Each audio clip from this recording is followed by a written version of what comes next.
राधा जी की नई बहू ने आज ही घर में प्रवेश किया था। घर में नई बहू के आने से सब बहुत खुश थे। घर में बधाई देने वालों का और नई बहू की मुंह दिखाई करने वालों का तांता लगा था। इसी बीच राधा जी किसी काम से अपने कमरे में गईं। तभी उनकी नज़र अपने पति रमाकांत जी की फोटो की ओर गई, जिनकी अभी 2 साल पहले मृत्यु हुई थी।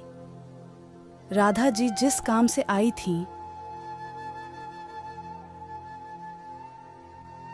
उसे भूलकर अपने पति की फोटो के सामने खड़ी होकर एकटक उन्हें देख रही थी। उनकी आंखों से आंसू गिरने लगे। तभी उनका बेटा अमित आ गया। अमित, माँ, क्या बात है? आप रो क्यों रही हो? सब ठीक तो है? राधा जी, नहीं बेटा, कोई बात नहीं, बस तेरे पापा की याद आ गई। वे आज होते तो बात ही कुछ और होती। अमित, हाँ माँ, ये बात तो है, पर आप दुखी मत हो, ये सब भगवान के हाथ में है। चलो, बाहर सब आपका इंतजार कर रहे हैं। राधा जी आंसू पोंछकर बाहर आकर मेहमानों की खातिरदारी में लग जाती हैं। शादी से भरे घर में सभी नई बहू को घेरे बैठे थे। 2 दिन बाद जब सब मेहमान चले गए तो राधा जी ने बहू बेटे को एक जगह बिठाया और कहा, राधा जी, बेटी, अब ये घर तुम्हें संभालना है। यह लो घर की चाबी। अंजना, मां जी, ये चाबी आप मुझे क्यों दे रही हैं? ये आपका घर है, आप संभालिए।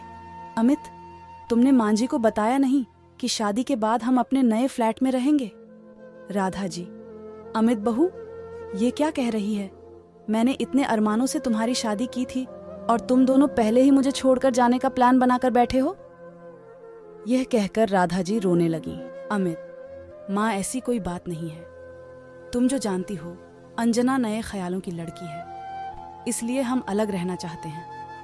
यहाँ ये एडजस्ट नहीं हो पाएगी। हम आपसे कभी कभी मिलने आया करेंगे और आप चाहो तो कुछ दिन के लिए हमारे साथ रहने आ सकती हो।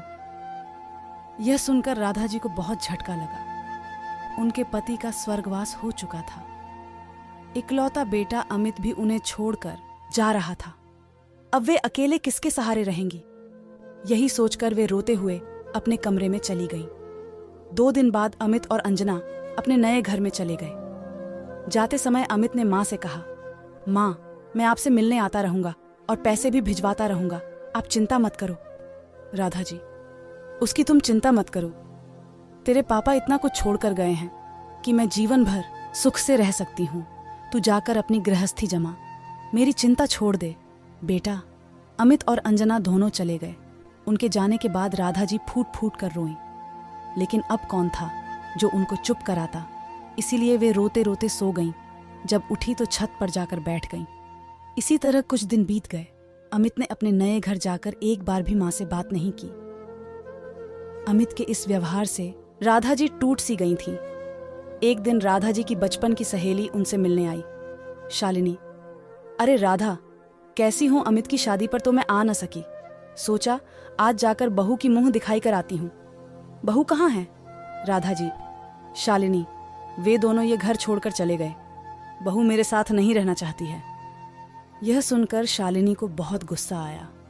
उसने कहा, तू चिंता मत कर, मैं हूं ना तेरे साथ। सुन, इस घर को पेइंग गेस्ट बना देते हैं। पास ही कॉलेज है, उसके बच्चे यहाँ आकर रहेंगे। उससे तुझे इनकम भी हो जाएगी और तेरा मन भी लगा रहेगा। राधा जी, लेकिन यह सब कैसे होगा? मुझे तो कुछ नहीं आता।